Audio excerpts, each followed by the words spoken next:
Queridos, a gente vai finalizar o capítulo 6 hoje, tá bom? E eu vou me ater apenas ao versículo 11 de 1 Coríntios 6, tá? O texto diz assim: tais fostes alguns de vós, mas vós os lavastes, mas fostes santificados, mas fostes justificados em o nome do Senhor Jesus Cristo e no Espírito do nosso Deus. Vamos orar ao Senhor mais uma vez? Pai, nós louvamos, Senhor, meu Deus, e bendizemos o Teu santo nome, Pai. Nós damos graças a Ti pelo privilégio que nós temos de estar aqui reunidos, Senhor, meu Deus, Pai, e de podermos ouvir a Tua palavra. Senhor, a Tua palavra, Senhor, é a verdade que pode nos libertar, Senhor.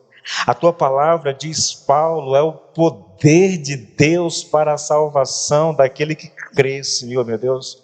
Eu oro, Senhor, pedindo que o Espírito Santo aplique a Tua palavra ao nosso coração.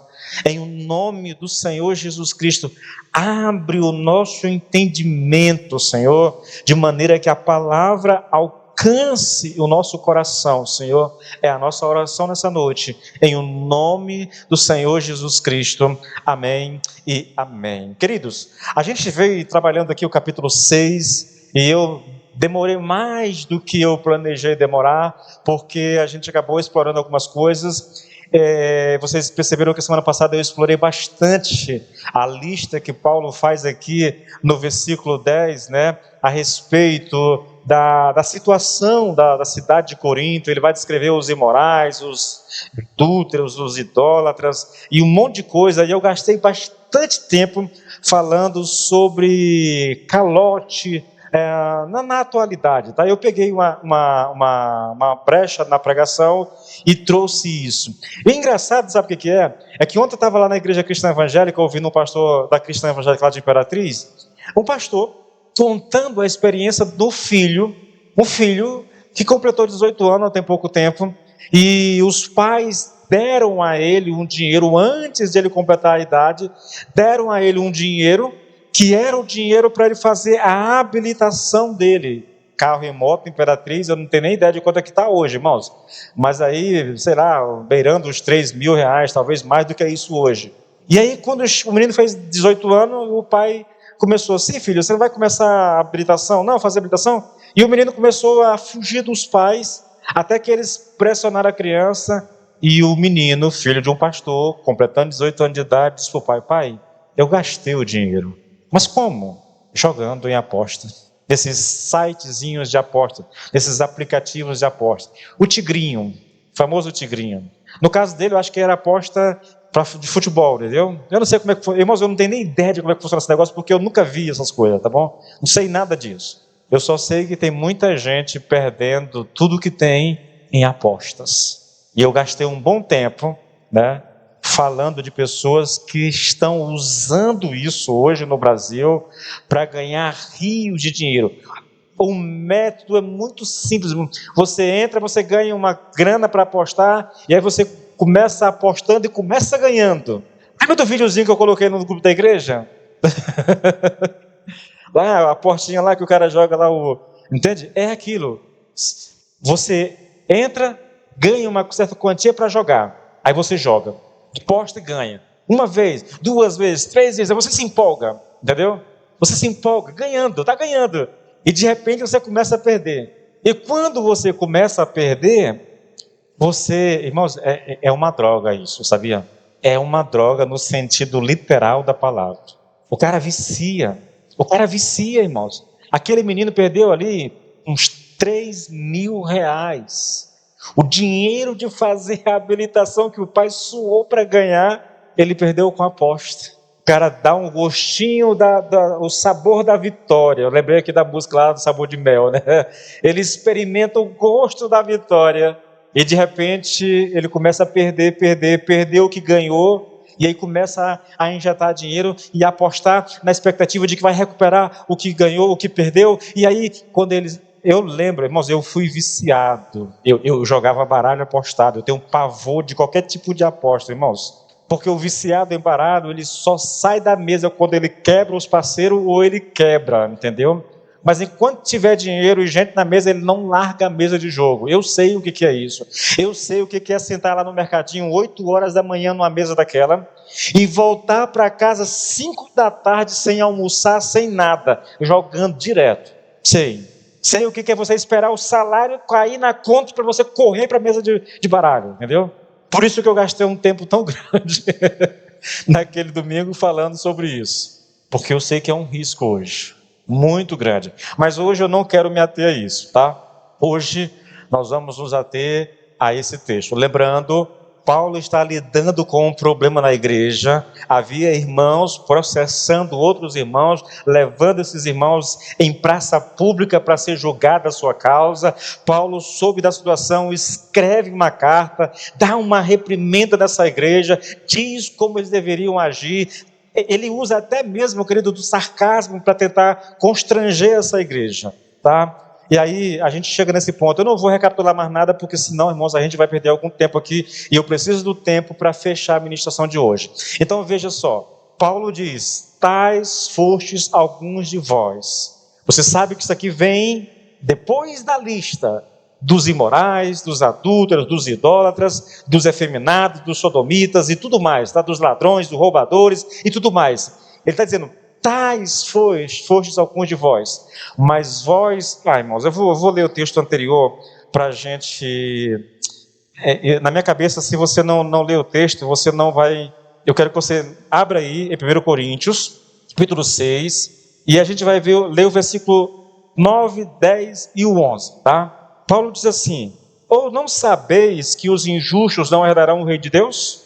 Não vos enganeis, nem impuros, nem idólatras, nem adúlteros, nem efeminados, nem sodomitas, nem ladrões, nem avarentos, nem bêbados, nem maldizentes, nem roubadores herdarão o reino de Deus. Agora o texto diz: tais fostes alguns de vós. Quando Paulo diz, querido, que alguns daqueles irmãos tinham sido imorais, idólatras, adúlteros, etc., ele está ensinando duas coisas, tá? A primeira coisa é que nem todos aqueles irmãos lá na cidade de Corinto vieram do lamaçal de pecado que era a cidade de Corinto. E com isso eu não estou aqui dizendo de que eles não eram pecadores, tá? Não é isso não, tá? Se você ler Romanos 3, 10, 11 e 12, você vai perceber, Paulo diz: olha, não há justo nenhum sequer. Então eu não estou dizendo que essas pessoas não eram pecadores, eu estou falando que eles não vieram desse lamaçal. Qual é o lamaçal, irmãos? Aqui, os impuros, os idólatras, os adúlteros, os efeminados, os sodomitas, eles não vieram dessas coisas, tá bom? É isso que eu estou falando. A segunda coisa que Paulo está ensinando aqui é que Paulo não está acusando esses irmãos de estarem na prática desses pecados. Ele não está dizendo que esses irmãos estavam na prática desse pecado. Observe o que ele diz: tais fostes alguns de vós. Eles não são mais, eles foram, mas não são mais. E eu quero explicar um pouquinho essa questão aqui do segundo ponto, tá bom? Quero gastar um tempinho contigo trabalhando isso. Se você olhar o versículo 8, Paulo diz a esses irmãos que ao invés de eles sofrerem um prejuízo por causa da glória e da honra do nome de Jesus, eles mesmos, na verdade, estavam praticando a injustiça. Olha o versículo 8. Mas vós mesmos fazeis a injustiça e fazeis o dano, e isto aos próprios irmãos. Percebe? O texto não deixa claro aqui, querido, qual era especificamente a situação. O que sabemos é que um irmão estava levando o outro irmão à justiça. E o que parece é que Paulo diz a esse irmão que está processando o outro, que é preferível sofrer o prejuízo. Mas no lugar de sofrer o prejuízo, tá? Aquele irmão não só não quer sofrer o prejuízo, mas Paulo diz que esse irmão está cometendo injustiça e causando dano ao outro. Parece que é essa a situação, querido. A gente não dá para ser conclusivo. E eu vou te mostrar por quê. Quando você pega o texto numa outra tradução, a gente fica assim meio que... Meu Deus, o que Paulo está dizendo exatamente? Aí eu vou ler aqui numa outra tradução, bem mais contemporânea, tá bom? Na verdade, não é contemporânea, é uma tradução que a gente chama de Bíblia ampliada ou amplificada. É uma Bíblia explicada, tá bom? O texto diz assim, olha, 7:8. Eu estou te dando o pano de fundo, porque eu vou abordar esse versículo 11 hoje, tá, querido? E eu queria que vocês atentassem, irmãos, para aquilo que está sendo ensinado aqui, porque são verdades tremendas, tá bom? Olha só, o 7. Ora, o próprio fato de vocês terem processo judicial um contra o outro já é uma falha. Aí, abre parênteses, né? Ele vai explicar isso. Uma derrota, uma evidência de incontestável perda moral para vocês. Voltando para o texto, porque em vez disso, não deixar que vocês próprios sofram mal e sejam privados daquilo que... Não, porque em vez disso, não deixar que vocês próprios sofram mal e sejam privados daquilo que é seu direito? Porque em vez disso, não serem enganados ou defraudados ou roubados, mas... ao invés disso, são vocês próprios que fazem o mal e defraudam e até mesmo a seus irmãos. Ui, faltou uma voz, irmãos. Mas ao invés disso, são vocês próprios que fazem o mal e defraudam e até mesmo a seus irmãos. Tratando dessa maneira. Há uma certa confusão aqui, querido, em saber se a injustiça está sendo cometida por quem está processando o outro irmão, se é o irmão que está sendo processado que está cometendo a injustiça. Agora, isso não importa, tá bom? Não importa. A questão aqui é que havia esse tipo de situação entre eles.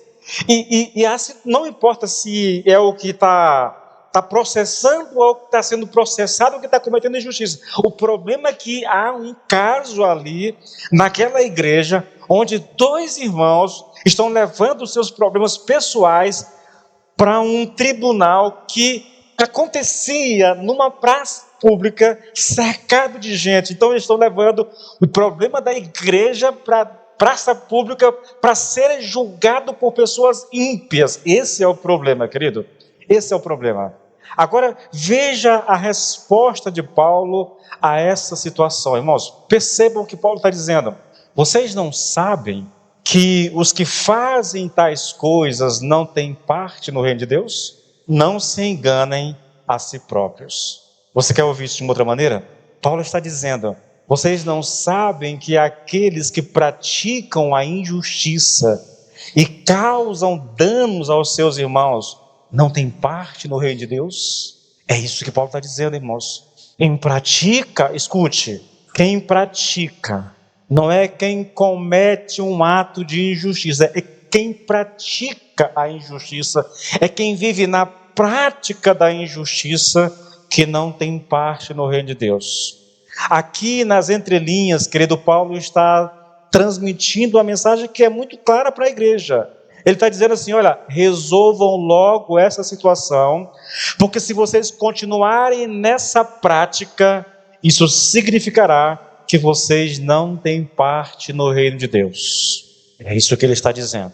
E de onde que vem a conclusão, irmãos? Porque depois que Paulo fala isso, ele vai dizer, olha, nem impuros, nem idólatras, nem adúlteros, nem bêbados, nem maldizentes, nem roubadores, nem sodomitas, nem efeminadas, nenhuma dessas pessoas tem parte no reino de Deus. Então, se vocês cometem injustiça, se vocês são aqueles que estão causando mal ao próprio irmão, e se vocês permanecerem na prática disso, isso significa que vocês não têm parte no reino de Deus. É o que Paulo está dizendo, irmãos. É o que Paulo está dizendo. Queridos, é muito interessante você observar isso. Paulo está falando para uma igreja que pertencia a uma cidade, eu diria a vocês que uma das cidades mais imorais daquela época. A cidade de Corinto, querido, ela era conhecida pela sua imoralidade, né? Eram duas coisas muito fortes e que essas duas coisas atraem uma série de males, né? É uma cidade imoral por natureza e uma cidade idólatra, onde a imoralidade e a idolatria se conectam de uma forma indistinguível, irmãos, porque o próprio culto à deusa Afrodite era realizada pelas suas sacerdotisas com bebida e sexo, tá? E daí segue Imagine, uma cidade onde a prostituição, onde a imoralidade, onde a bebida, onde a idolatria é o seu forte, haverá pessoas que quererão ter dinheiro para poder desfrutar dessas coisas, porque era essa a realidade daquela cidade, era essa a realidade que essas pessoas que agora estão na igreja vieram, elas vieram de lá, na verdade. Paulo está dizendo, alguns de vocês eram assim, mas não são mais. E por que não são mais assim? Ele responde, porque vocês foram lavados, porque vocês foram santificados e porque vocês foram justificados. Aqui eu quero lembrar algo que eu disse já nas ministrações anteriores, tá bom? É possível a um cristão genuíno permanecer por algum tempo na prática do pecado. O que não é possível é esse crente fazer do pecado um estilo de vida. Isso não é possível, irmãos. Isso não é possível. E, pastor, mas um crente pode viver na prática do pecado por algum tempo? Pode, irmãos. Pode. Salmo 32, a partir do versículo 3, diz assim: eu tentei por algum tempo esconder os meus pecados, mas fiquei muito fraco, gemendo de dor e aflição o dia inteiro. De dia e de noite, a sua mão pesava sobre mim, fazendo com que as minhas forças fossem se esgotando, como a seca faz com um pequeno riacho. O sofrimento continuou até que eu admiti a minha culpa e não escondi mais o meu pecado. Aí ele termina dizendo, pensei comigo mesmo, confessarei as minhas transgressões ao Senhor, e o Senhor perdoou a culpa do meu pecado. Esse texto está falando de Davi. Lembra de Davi? Davi, um crente, um homem segundo o coração de Deus, mas cometeu uma série de pecados, irmãos. Ele desejou a mulher do próximo, ele adulterou com a mulher do próximo, ele mandou matar o próximo para ficar com a mulher, e ele fez isso e isso, a gente não sabe dizer quanto tempo durou esse processo todo, tá bom? Daqui a pouco eu vou ler o Salmo 51 e eu vou enfatizar um pouco mais essa questão da vida de Davi. Mas é possível um homem do quilate de Davi permanecer no pecado por algum tempo. Ele disse que tentou esconder o pecado, mas ele não conseguiu isso, irmãos. Sabe de uma coisa interessante? Possível um crente viver na prática do pecado, mas enquanto ele estiver na prática do pecado, ele vai ser perturbado emocionalmente, provavelmente vai ser perturbado com algum tipo de doença, e essa perturbação, ela não vem do diabo, a não ser que Deus autorize, como foi o caso de Jó, embora Jó não estivesse em pecado. Aqui o texto diz que o próprio Deus estava fazendo isso com Davi. Eu vou daqui a pouco ler um outro texto, tá? Para explicar melhor essa questão. Mas veja só, o que Deus fez com Davi, querido, tirando a paz dele, tá? Tirando o sono dele, foi exatamente aquilo que está escrito lá no livro de Hebreus, no capítulo 12, nos versículos 6 e 7. Eu vou ler numa tradução bem contemporânea, que diz assim, olha, quando ele castiga você, isso prova que ele o ama. Por que o castigo, irmãos? O castigo aqui é a disciplina, tá bom? Quando ele disciplina, quando ele açoita, isso prova que você é verdadeiramente filho. E quando é que Deus disciplina? Quando é que Deus açoita um filho? Quando o filho está fazendo algo de errado. Tá? O 7 diz, permitam que Deus eduque vocês, pois ele está fazendo o que qualquer pai amoroso faz com seus filhos. Pois quem já ouviu falar de um filho que nunca foi corrigido? O que Deus faz ou fez com Davi, querido, é apenas a atitude de um pai que não aceita que o filho permaneça no erro. E aí ele vai usar os mecanismos que está ao seu dispor para trazer esse filho de volta para o aconchego do pai, entendeu? Então, o Davi diz aqui, olha, o sofrimento continuou até que admiti a minha culpa e não escondi mais o meu pecado. É como se Deus estivesse, eu estou lembrando aqui de Jonas, né? Deus saiu no encalço de Jonas. Ali o tempo todo não deu paz, não deu trégua até que Jonas se arrependeu e voltou para fazer aquilo que Deus tinha ordenado. É assim que Deus age com os filhos, querido. É dessa forma, irmãos. É dessa forma. Veja, novamente, Paulo está dizendo aos cristãos da igreja de Corinto, alguns de vocês eram assim. Alguns de vocês viveram na prática do pecado, mas não são mais. E o que aconteceu com essas pessoas? Como é que elas foram libertadas dessa condição? E a resposta, querido, novamente elas foram lavadas, elas foram santificadas e elas foram justificadas. E aqui, irmãos, eu quero que você entenda uma coisa, tá? Todos nós somos pecadores, sem exceção. Alguns de nós, antes de termos sido alcançados pelo Senhor, nós viemos de um estilo de vida vergonhoso, querido, praticando coisas extremamente vergonhosas. Outros não, outras pessoas viviam uma moralidade aceita pela sociedade, né? Embora o coração continuasse ou tivesse em pecado. Mas Deus, assim como fez lá com aqueles crentes lá de Corinto, Deus fez conosco. Ele nos alcançou e nos tirou daquela vida e nos fez filhos, tá? Isso foi o que aconteceu com aqueles irmãos lá em Corinto.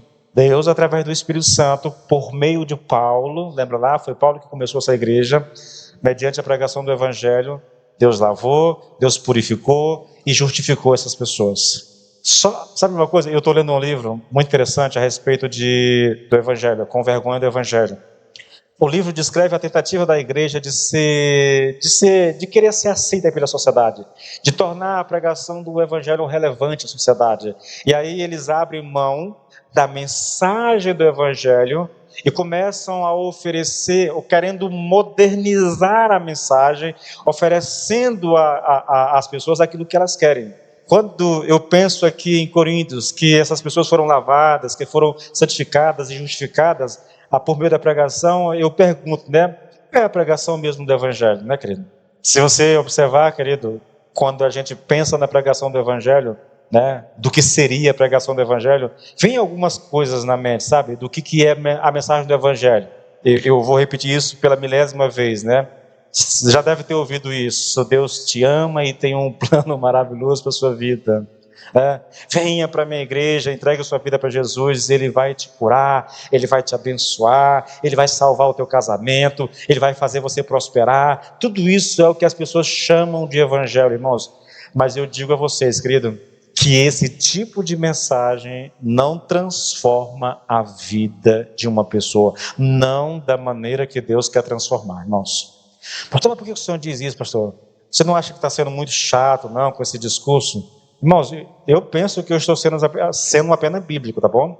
1 Coríntios 2, o mesmo texto que a gente está estudando aqui, em Carta de Corinto, 1 Carta de Corinto 2, Paulo diz assim, olha, irmãos, quando eu estive com vocês, anunciando-lhes o mistério de Deus, né, o Evangelho, não fiz isso com ostentação de linguagem ou de sabedoria, porque decidi nada saber entre vocês, a não ser Jesus Cristo e esse crucificado. Pastor, mas o que ele quer dizer com isso, pastor? Ele anunciou Jesus Cristo, mas como? A gente também não fala de Cristo, irmãos. Nós falamos de Cristo.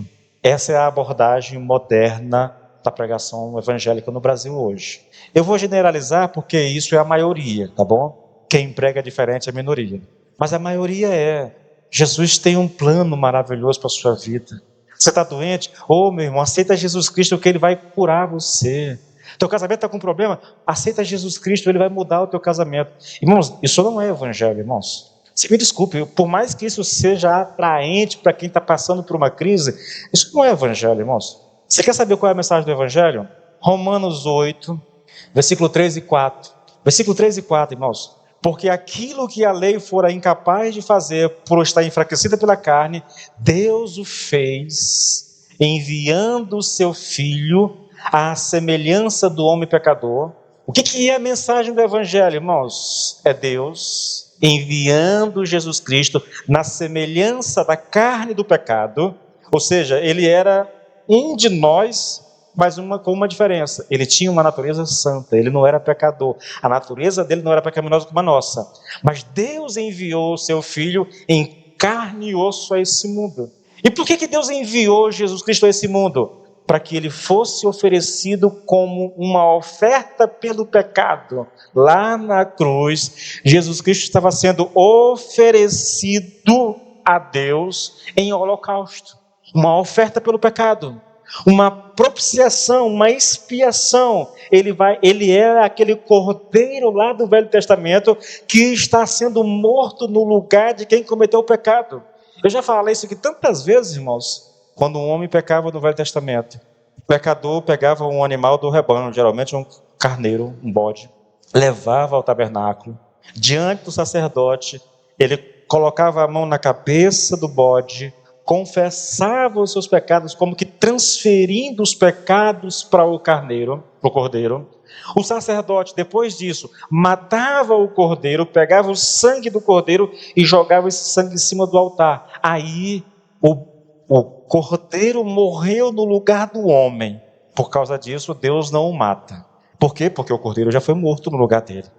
Ele é perdoado. Em Jesus Cristo acontece exatamente isso, irmãos.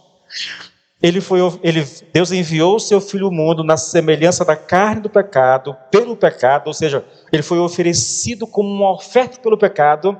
E agora vem a parte mais interessante. Deus pega os nossos pecados, coloca em Jesus Cristo e depois ele oferece Cristo em holocausto. É como se nós estivéssemos colocando a nossa mão na cabeça de Jesus, confessando os nossos pecados para Jesus, transferindo esses pecados para Jesus. Jesus vai ser morto no meu lugar. Eu pequei, eu mereço morrer, mas Jesus Cristo assume esse pecado e morre no meu lugar. Foi o que Deus fez, irmãos.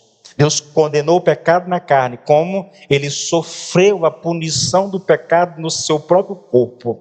Agora, se você crê em Cristo, você não está mais debaixo de condenação, porque o seu pecado, veja, não é o pecado em si, são todos os pecados. Todos os pecados que um dia eu já cometi foram colocados sobre Jesus Cristo, e Jesus Cristo morreu no meu lugar. Agora, não há, é por isso que Paulo diz em Romanos 8:1, irmãos, portanto, agora nenhuma condenação há para aqueles que estão em Cristo Jesus. Por quê? Porque os meus pecados foram colocados em Jesus, foram punidos em Jesus, e agora eu, diante de Deus, eu estou livre desses pecados. Não há mais acusação, não há mais pecado, não há mais culpa. Agora eu estou limpo diante de Deus, querido. É isso. Essa é a mensagem do Evangelho. Isso é Evangelho, irmãos. Isso é Evangelho. Veja, Paulo usou as palavras lavados, santificados e justificados. Essas palavras expressam exatamente o que Paulo diz em Romanos 8, nos versículos que eu li aqui para vocês, 3 e 4. Tá? Agora vamos dar uma olhadinha nessas palavras, irmãos, porque elas são muito importantes, tá bom? A primeira palavra é lavados, lavados. Aí eu cito mais uma vez um salmo de Davi, fazendo referência ao pecado com Batseba. Salmo 51, versículo 2 e 3. O texto diz assim: lava-me completamente da minha iniquidade e purifica-me do meu pecado, pois eu conheço as minhas transgressões e o meu pecado está sempre diante de mim. Escute o que eu vou te dizer, querido. Essa sempre será a atitude de um cristão nascido de novo. Ele, eu já disse, ele pode até permanecer no pecado por algum tempo, mas o pecado dele estará sempre diante dele. É Deus dizendo: você tem que se arrepender. Você tem que mudar de vida. Você não pode continuar dessa forma. O pecado não vai te deixar. A consciência do pecado, o agir do Espírito não vai te deixar enquanto você não se arrepender e mudar de vida. Irmãos, esse é o ensino da palavra. É isso que Davi experimentou, me entende? O contexto dessas palavras de Davi, irmãos, é aquele caso lá com Batseba, entendeu? E vocês sabem que o profeta Natan foi lá e denunciou o pecado de Davi, e aí Davi, reconhecendo a situação, ele clama a Deus. E qual é o clamor de Davi, irmãos? Senhor, lava-me porque eu estou sujo, lava-me porque eu sou vil, porque eu sou imundo, porque eu não posso ficar diante do Senhor até que o Senhor me lave dos meus pecados. Essa era a situação de Davi, essa era a situação daqueles irmãos antes de conhecer Cristo. Essa é a nossa situação, querido, antes de nós conhecermos o Evangelho. Nós precisávamos ser lavados dos nossos pecados. E o que Paulo quer dizer, querido, ao afirmar que eles foram lavados? Paulo está dizendo que eles foram perdoados, que a culpa que havia sobre eles foi lavada, foi removida, que a mancha do pecado foi eliminada, que agora eles estão limpos diante de Deus, que agora não há mais culpa do pecado, que agora não há mais pecado diante de Deus. Por quê? Porque Jesus Cristo lavou essas pessoas com o seu sangue. Apocalipse 1, 4 e 5 fala exatamente disso, querido.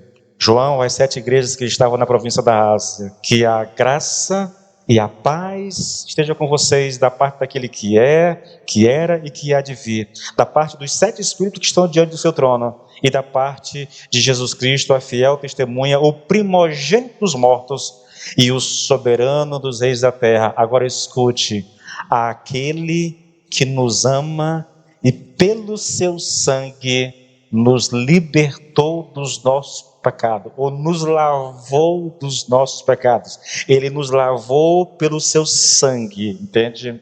E aqui, queridos, escute isso aqui, irmãos, porque veja, essa coisa do evangelho, irmãos, a gente precisa ter isso em mente o tempo todo, irmãos. Não há nada que possa lavar os pecados e a mancha dos pecados na vida de uma pessoa, exceto o sangue de Jesus Cristo. Irmãos, sentir remorso não resolve, entendeu? Se você não vai a Cristo, se você não entrega a sua vida para Cristo, e aí você é lavado pelo sangue de Cristo, não há nada que você possa fazer que vai remover o pecado da sua vida. Uma vez cometido, se você não for a Cristo e receber dele o perdão e essa lavagem espiritual, você prestará contas a Deus do seu pecado diante do Senhor, querido. Hebreus 9:22 diz: de fato podemos dizer que sob a antiga aliança quase todas as coisas eram purificadas com sangue, e sem derramamento de sangue não há perdão de pecados. O autor de Hebreus sabe, e ele está se referindo aqui especificamente aos sacrifícios no templo, de quando um homem, quando um judeu, quando um israelita que cometia um pecado, ele tinha que levar um animal até o templo, até o santuário, tá? E ali confessar os seus pecados, ali colocando a mão sobre a cabeça do animal, como que transferindo o seu pecado para o animal. O sangue daquele animal morto é jogado em cima do altar, e aí Deus se satisfaz com aquele sacrifício e perdoa o pecador. Mas por que ele perdoou? Porque o sangue do animal foi derramado no lugar do sangue dele, entende? Só o sangue pode trazer perdão de pecados, querido. E no nosso caso, só o sangue de Jesus Cristo. Foi por isso que Deus enviou Jesus Cristo em semelhança da carne de pecado, querido. Jesus tinha que ser gente como nós, e o seu sangue tinha que ser derramado sobre o altar em nosso lugar, entende? Só assim nós poderíamos ser lavados, só assim nós poderíamos ser perdoados, e ele fez isso por nós, querido. Se você é crente, se você é uma nova criatura, saiba que você já foi lavado pelo sangue de Cristo, e que não há mais culpa na sua vida em relação a Deus, porque essa culpa foi levada pelo sangue de Cristo lá na cruz. Agora a palavra santificados, irmãos, ela significa separado, querido, separado. Mas de que maneira, irmãos? Pense nessas pessoas lá na cidade de Corinto.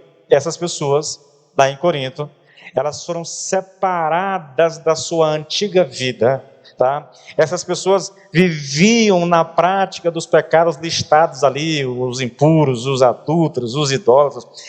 O círculo de amizade dessas pessoas eram constituído por outras pessoas que tinham prazer nesse estilo de vida. Essa era a vida delas, irmãos. Esse era o prazer deles também. E Deus os tirou dessa vida.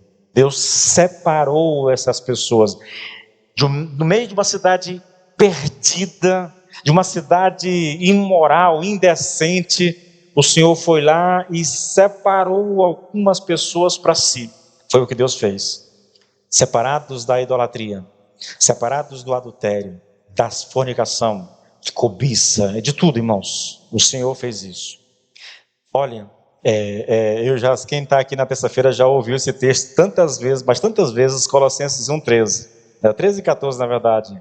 Ele nos libertou do império das trevas e nos transportou para o reino do Filho do seu amor, no qual temos redenção e a remissão dos pecados. Nós somos tirados, nós estávamos aqui e o Senhor nos tirou e nos trouxe para um outro reino. Isso é ser separado, irmãos. Cada um de nós aqui que tem a vida em Cristo hoje foi separado, foi tirado daquela vida. Alguns aqui eram alcoólatras, outros aqui eram só sem vergonha mesmo, né?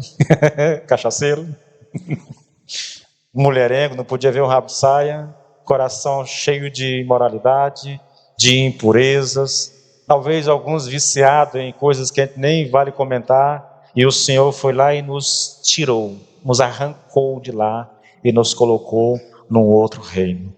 É o que Deus faz, querido. Foi o que Deus fez com os coríntios. Foi o que Deus fez. Queridos, isso é evangelho. Isso é evangelho. Eu temo, assim, irmãos, tenho uma preocupação muito grande com isso. Em relação a vocês, né? Eu não tenho que me preocupar com os irmãos de outras igrejas. Mas eu temo, querido, que muitas pessoas vivam na igreja, mas elas não foram tiradas do mundo. Elas não foram separadas desse mundo. Elas apenas agregaram a vida religiosa a esse mundo. Eu temo por isso, irmãos. Mas como é que a gente tem como saber? Tem, irmãos. Veja, Paulo está dizendo, olha, vocês eram idólatras, agora não são mais.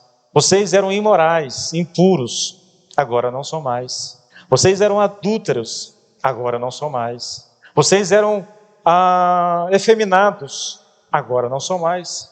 Vocês eram sodomitas e agora não são mais. Vocês eram bêbados, mas agora não são mais. Qual foi a diferença? O que aconteceu? O evangelho entrou na vida dessas pessoas e mudou a vida delas. O Senhor tirou elas de lá. O Senhor arrancou essas pessoas de lá e transportou elas para um outro reino, irmãos. Para um outro reino. É isso que Deus faz, querido.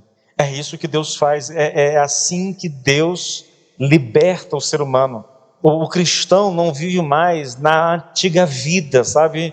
Ele não é mais vítima do pecado como ele era antes. Agora ele foi liberto disso. O que a gente aponta, querido, e prega e fala na tentativa de que Deus de alguma forma fale conosco é: se eu estou na igreja, mas eu continuo com as mesmas práticas que eu tinha antes de ser salvo, então, querido, muito provavelmente você não foi salvo. Irmãos, a gente tem que ser coerente, tem que ser lógico, entendeu? Tais fostes alguns de vós. Vocês não são mais. Porque se fossem, então, vocês continuariam longe de Cristo. Aqui deixa eu abrir um parênteses aqui, querido. Nem todo mundo, quando aceita Cristo, tem uma transformação radical.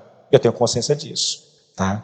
Para algumas pessoas, há um processo lento de transformação, tá? Ela veio, ela entregou a vida para Jesus, de fato, ela nasceu de novo, mas ela está ainda lutando com alguns pecados. O Senhor não elimina assim.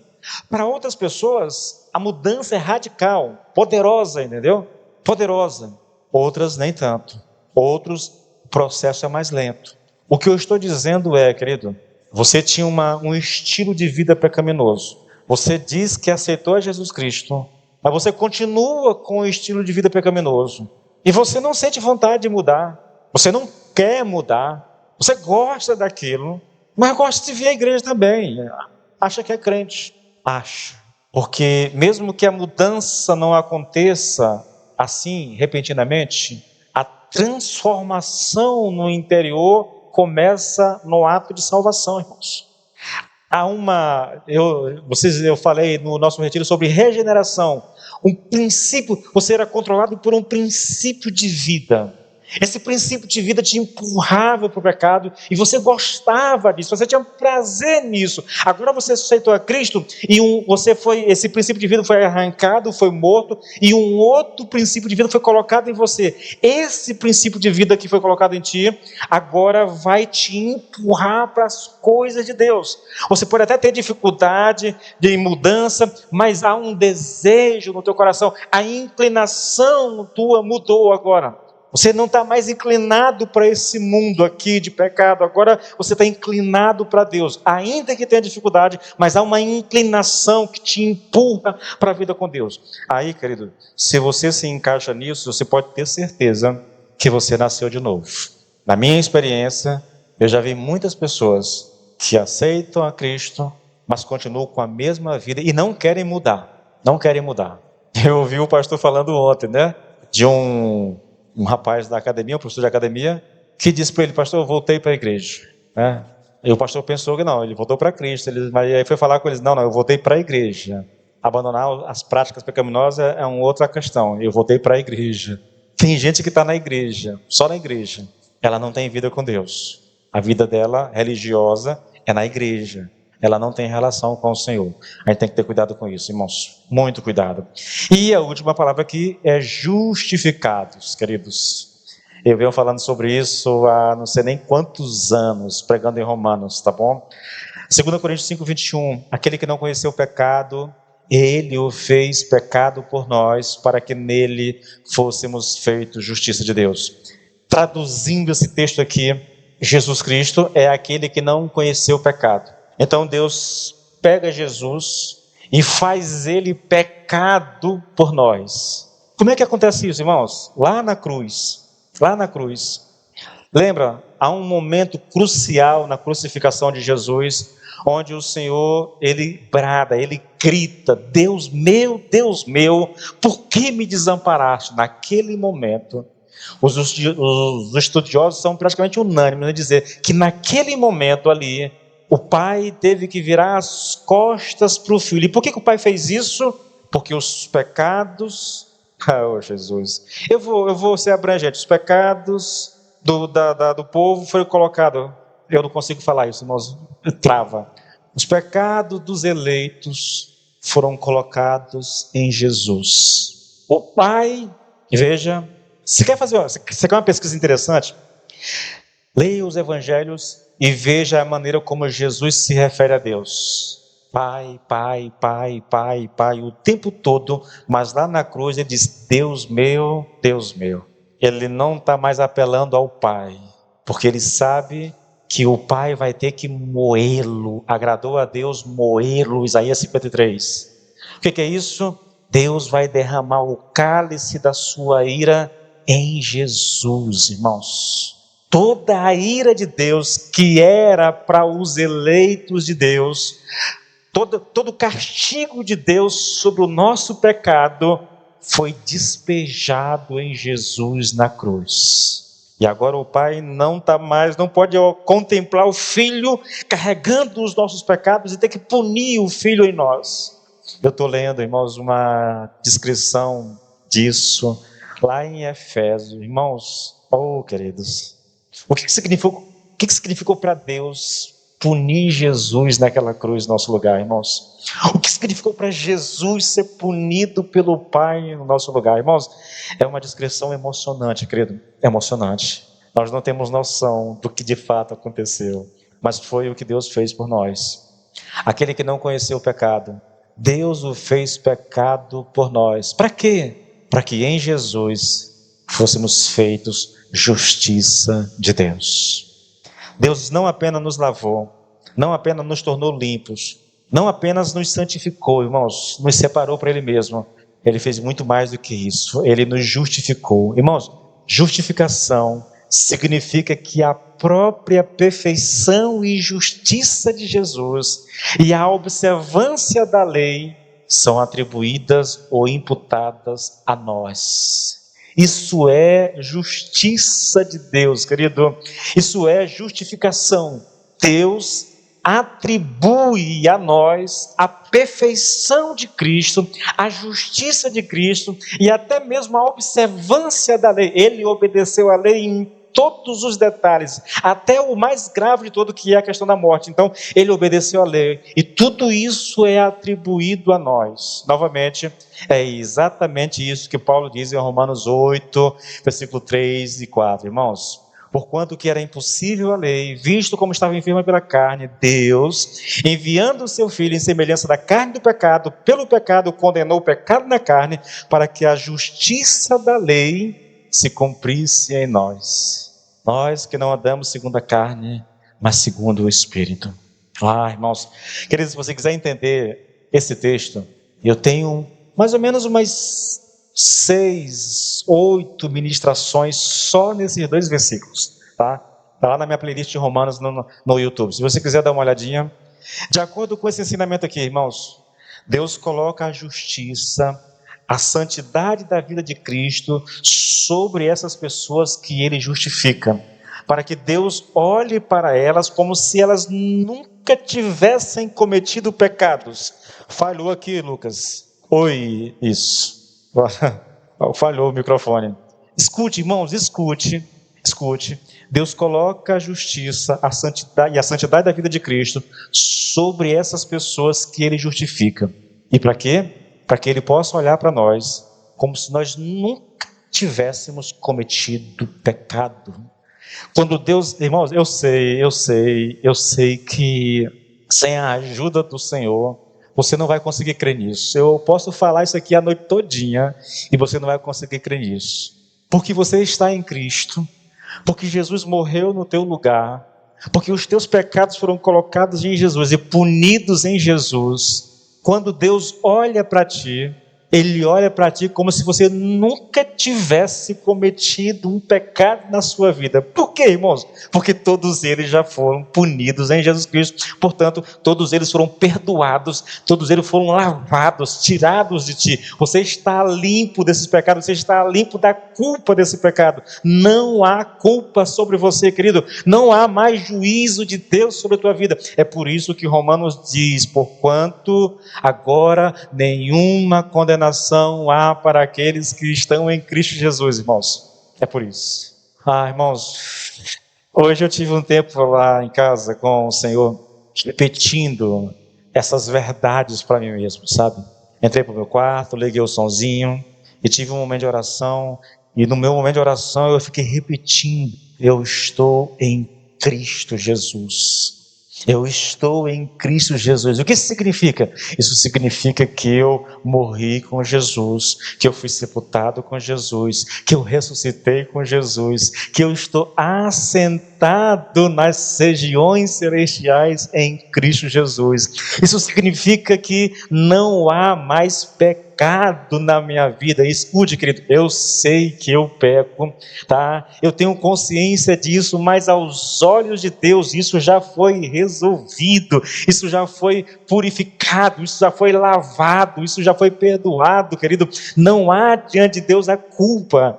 Irmãos, deixa eu compartilhar algo com você. Não peço que você faça isso, tá bom? Eu não quero aqui ensinar um hábito que possa tornar algo pecaminoso na tua vida. Eu tenho ali em casa uma espécie de... Como é que eu chamo isso, irmãos? É um momento meu com Deus. Me vem à mente alguns textos da Bíblia, como por exemplo, Daniel, que quando ele ia orar, ele abria a janela do seu quarto em direção a Jerusalém, e ele orava 3 vezes por dia ali. Eu vou para o meu quarto, quando eu chego no quarto, eu abro a janela do quarto, e eu deito na cama com a cabeça voltada para a janela. E eu penso assim: Senhor, o vento, ele tem a sua origem em ti. Então, o vento, de certa forma, ele traz um lembrete da tua presença. E aí eu fico esperando Deus soprar no meu quarto. Irmãos, e hoje foi uma experiência muito gostosa. Eu estava falando sobre isso e o quarto foi inundado por um vento, mas pense num vento gostoso, irmãos. E aquilo inundou o meu coração, porque eu sei, querido, que aquilo era a presença de Deus, na verdade. Tá? Eu faço isso quase sempre que eu posso lá em casa, entendeu? Quando as meninas não estão me perturbando, eu vou, abro a janela do meu quarto, deito ali e começo a orar. Com esse pensamento, sabe? De que o Senhor pode enviar o vento, e o vento de Deus é um lembrete para mim, de que o Senhor está comigo, e eu fui inundado. Irmãos, eu tive uma experiência muito boa hoje com o Senhor nesse sentido, sabe? Não estou dizendo para você fazer nada disso não, tá bom? Isso é uma coisa minha com Deus, na verdade. Eu só estou contando para você ter uma noção daquilo que eu quero que você entenda. Eu estava trazendo à mente todas essas verdades que eu venho pregando aqui nas terças-feiras, irmãos, e o quarto foi inundado por um vento, mas foi uma coisa muito gostosa, querido, muito, muito gostosa, e o coração se enche de alegria naquele momento, sabe? É uma coisa prazerosa demais, quando você tem a consciência de que Deus está com você, a despeito das lutas, a despeito do sofrimento, a despeito da tribulação que a gente passa, a despeito até mesmo do pecado, é essa certeza. Porque Deus não está conosco, irmão, só porque nós somos bons, porque nós estamos andando certinho, fazendo tudo certinho. Não, irmãos. Deus está conosco por causa do que Cristo fez na cruz no nosso lugar. É por isso que Ele está conosco, entende? Se dependesse de você, de andar na linha para Deus, irmãos, você nunca teria a presença de Deus na tua vida, querido, nunca. Ele está conosco a despeito de nós mesmos, sabe? Porque Ele é bom, porque Ele é misericordioso, porque Ele resolveu o nosso problema na pessoa de Jesus Cristo. Cristo foi morto no nosso lugar. Queridos, isso é Evangelho. Essa é a mensagem do Evangelho. Foi isso que o Evangelho fez com aquelas pessoas ali na cidade de Corinto, tá? Ais fostes alguns de vós, mas vocês foram lavados, vocês foram santificados, vocês foram justificados. O mesmo aconteceu conosco. Se você está em Cristo, você foi lavado, teus pecados foram perdoados, a culpa do pecado foi removida. Se você está em Cristo, você foi separado. Deus te tirou daquela vida que você estava e te trouxe para uma outra vida. É possível que os amigos não entendam isso e se afastem de você. Não se preocupe com isso, querido. Não se preocupe com isso, tá bom? Deus te trouxe para uma outra família, para uma família de santos. Santos que tropeçam de vez em quando, santos que erram, mas santos que vão caminhar contigo numa mesma direção e que têm um mesmo desejo no coração, que é viver para Deus, tá? Você foi justificado. A justiça de Jesus foi colocada sobre você. E por causa disso, agora não há mais pecado. Não há mais culpa. Agora você pode desfrutar da presença do Senhor. Queridos, eu gostaria muito, irmãos, que a gente fizesse um esforço no nosso dia a dia para lembrar do nosso lugar em Cristo. Para lembrar quem somos em Cristo. Se você não parar, irmãos, para pensar sobre essas verdades, se você viver a sua vida na correria do dia a dia, preocupado com contas, preocupado com compromissos, com essa coisa toda, você vai perder o melhor dessa vida, irmãos, que é desfrutar da presença de Deus, é ser inundado pela alegria de conhecer Deus, sabe? É ter o teu coração a despeito das lutas, irmãos, a despeito dos problemas, ter o seu coração cheio da alegria que vem do Senhor. Não vem das circunstâncias, vem da tua relação com o Senhor, irmãos. Eu gostaria muito que, como igreja, nós pudéssemos desfrutar disso. Que como igreja, nós desejássemos algo dessa natureza. Que a gente não fosse apenas religioso, irmãos, cumprindo tarefa, fazendo as coisas como que obrigado a fazer, porque isso torna a vida um fardo, irmãos. É melhor ser cheio dessa alegria que vem do Senhor, que inunda o nosso coração e que faz com que a gente viva para Deus alegre, que faça as coisas para Deus alegre, entendeu? Não fazer porque é obrigado, não fazer porque está com medo do castigo de Deus, de ir para o inferno ou algo dessa natureza, mas fazer porque ama a Deus e porque tem o seu coração cheio da alegria do Senhor. Eu encerro por aqui, querido, tá bom? 9 horas, a gente vai terminar no horário certinho, tá bom? Vamos colocar de pé? Vamos orar ao Senhor. Eu não sei se você experimenta disso que eu tenho descrito aqui, irmãos, eu não sei. Eu não sei se o teu coração já foi alcançado por essa alegria do Senhor, pelo prazer de servir a Deus. Eu não sei se você se obriga a vir à igreja. Eu sou daqueles que acredito que quando a gente não tem vontade, a gente precisa se obrigar. Eu encaro isso como esmurrar a carne. Vou fazer. Não estou com vontade, mas vou fazer, porque eu sei que é o certo. Mas isso não pode ser o normal da nossa vida, irmãos. O normal deveria ser fazer por alegria, por prazer. O normal deveria ser Deus encher o nosso coração com a alegria da salvação, com a alegria da sua presença, e a gente simplesmente ter prazer em Deus, se alegrar em Deus. Eu oro, querido, para que Deus nos conceda isso. Pai, em nome do Senhor Jesus Cristo de Nazaré, Senhor, nós estamos em Tua presença, Senhor, meu Deus, nós estamos diante de Ti.